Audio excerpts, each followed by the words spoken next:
The tolling points have become unhealthy market centers, led to heavy traffic on our roads, lengthened travel time from one place to the other, and impacted negatively on productivity. To address these challenges, government has abolished all tolls on public roads and bridges. The expected impact on productivity and reduced environmental pollution will more than offset the revenue foregone by removing the tolls. This announcement by the Finance Minister Ken Ofori-Atta in the November 21 budget reading statement was the genesis of the woes of persons living with disability. The announcement was backed by an immediate order to close all road toll booths across the country by the Roads and Highway Minister.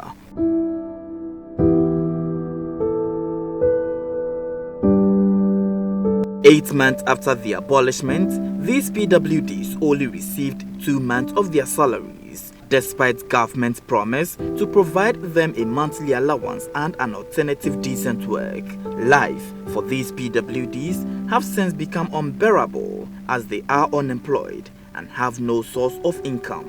These PWDs were on a gross salary of 800 Ghana cedis, but after tax deduction and others, they are left with only 702 Ghana cedis as net salary or income. Their plight forced them to picket at the Ministry of Roads and Highways after several petitions of requesting for a job replacement and an improved economic situation to the ministry fell on deaf ears.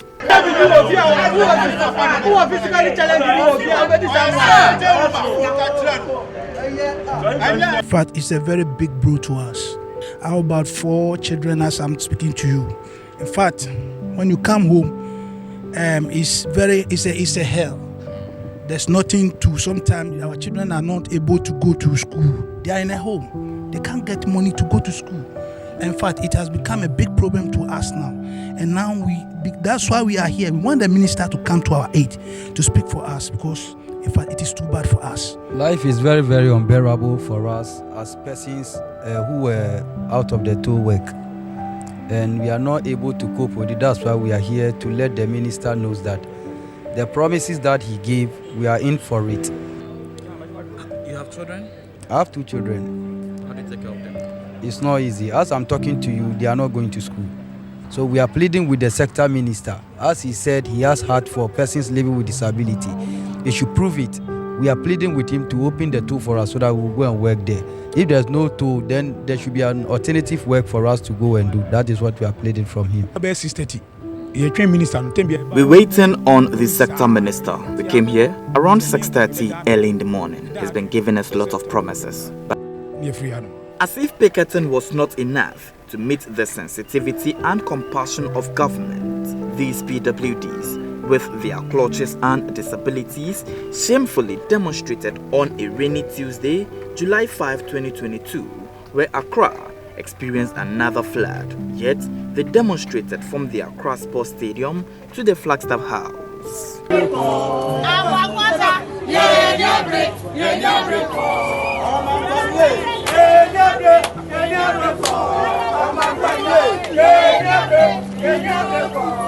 After all these industrial actions, life's reality keeps hitting them in their faces within their private lives. This is Madam Diana Nyarko, a 40-year-old physically challenged single mother of 4 children. She resides at Kaswa Treasureland. According to her, she became physically challenged at age 2 when she was vaccinated with polio.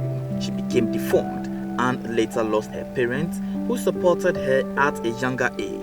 Madam Diana Nyarko has her 4 children dropped out of school because of her current financial crisis caused by the government. And Mr. Bakuna ya oboamika crisis ono nso na ejuma ase ono nso be de obedi kura onya by tode bia me frɛ na I sometimes depend on my sister to help feed my children. At times, she gives me either 10 Ghana cedis or 20 cedis to buy some gari for the children. Even as I sit this morning, I don't have anything to eat because I've not been paid. So we plead with the government to restore our works or pay us.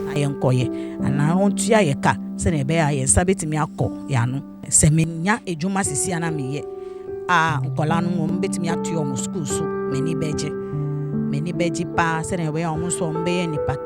be grateful if I get a job now to enable my children go back to school.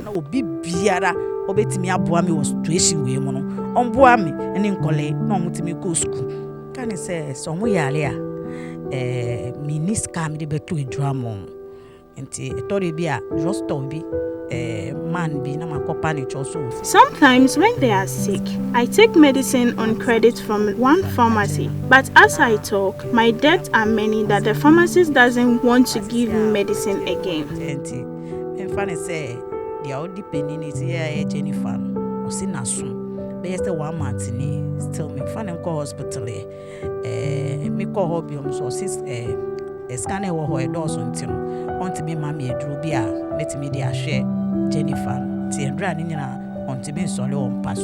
Diana Nyarko's economic predicament, just as other PWDs, was not compassionate enough to her landlord, who painfully evacuated her due to rent she owes.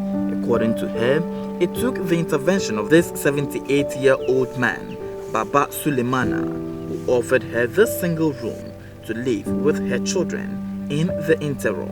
Baba says he was touched by her story and wanted to help. Madam Diana, in condition, I was fine for me. That's it, make it come from my skin onto the way you go get money, find some place. That's the problem. So for how many months now has she been with you? 3 months now. So you saw her being sacked from her old place? The place that's sacking this house. I don't know the reason they come to sack, but we all day here. The children, I feel sending there. I feel do that, they come say they are that's my children. No good. I'm somebody to bring it here. No, the place is not belong for me. Belong for somebody. But I see their movement, I feel sympathy for them. Baba Sulemana had a message for the government. The government, the two I was here, or no matter who talk, it's a bad thing. The government know damn well. If you not do so, person you're working with you decide for fun working for you, or other find some place better for you. The follow you enjoy. But no doubt, person the worker like that is no good. Government for help. If you look at help, he can't to help. You know, say he can't to spoil everything. You know the woman to know say, if you know say the work you get, what you go carry say? The woman what you go carry say? And children to go school. Children will eat. Instead of eat. No job, no anything. Why you go do now? Now the government will make it do now. Madam Diana Nyarko, at this point of her life, only hopes that government gives a positive response to their petition submitted and to improve on their socio-economic conditions. First, you kind of letter, you call parliament. Almost from We submitted a letter to Parliament. They asked us to go and we shall get a response from them. We didn't hear anything and it forced us to submit another petition. Until date, we still haven't heard any positive feedback. We hope and pray that the government listens to our plight.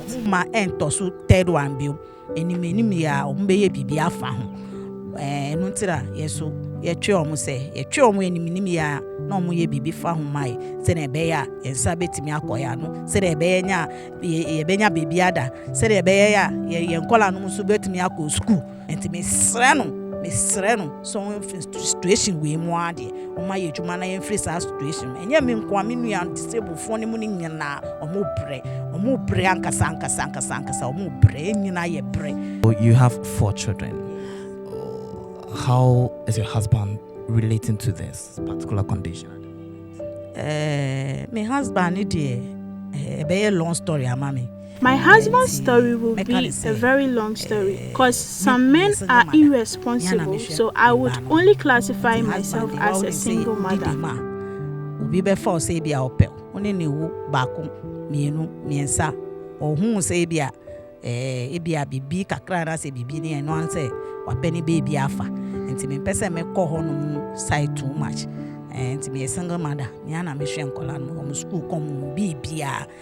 Education, they say, is key to success. However, it seems that success and the bright future of Madam Diana Nyarko's 4 children may be jeopardized as they have been sacked from school off school fees they owe for the past 4 months. Her first son, Michael Awoye, 13 years of age and a Form 2 student, aims at becoming a military officer. He shares his frustration and how he tries to study on his own with some textbooks her mom purchased for him. Why didn't you go to school today? Please, my mother they've sacked her from work and she's not having any money that we used to go to school. And they've even sacked us from school fees. That's why I'm home today. For how long have you been home as a result of sacking of school fees? Since last month. And are you able to study on your own to at least catch up with what is being taught in school? Yes. How do you do that? My mom bought some textbooks for me, so that's what every day I've been learning. How do you go through a day? How is it like, and how do you feed? A day when we wake up, we don't get anything to eat. If somebody sends me and the person give me 1 CD, then I'll bring it to my mom and we'll do soakings. Then we all eat. A day we can even sleep like that, just that soakings we ate. So I'm begging the government that he should let my mom go back to work so that he can take care of us. Just as Michael, the story of 10-year-old Jennifer Awoye, 7-year-old Joshua Awoye and 5-year-old Joel Awoye, who aims at becoming a military officer, a pilot and a medical doctor respectively, are not different. My mother's work at school, so we don't have money to give it to us to go to school since last month. And what do your friends in school tell you when they see you around or something? They tell me that why I'm not coming to school, so it's not anything. It's not nothing, that's why I'm not coming to school. And they tell me that when I come, they'll send me back to class 4. They will repeat you in school? Yes. I want to be a soldier in future. Yes. Why are you crying? Nothing. She's tearing already. I told government to open my mother's two books, or they should send my mother, they should pay my mother so that they come to watch us. And what class are you? Class 1. And what do you want to be in future? Pilot. Pilot.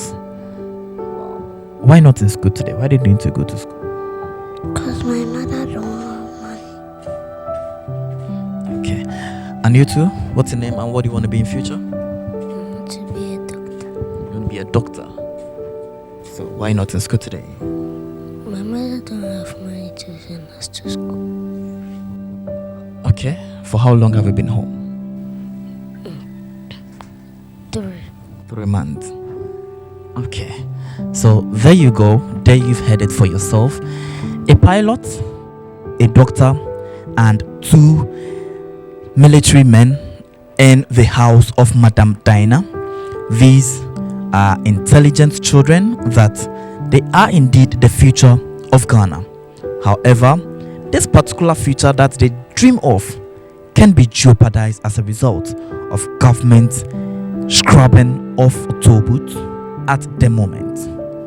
Reporting for TV Africa News, my name is Christopher Atitso Kaswa.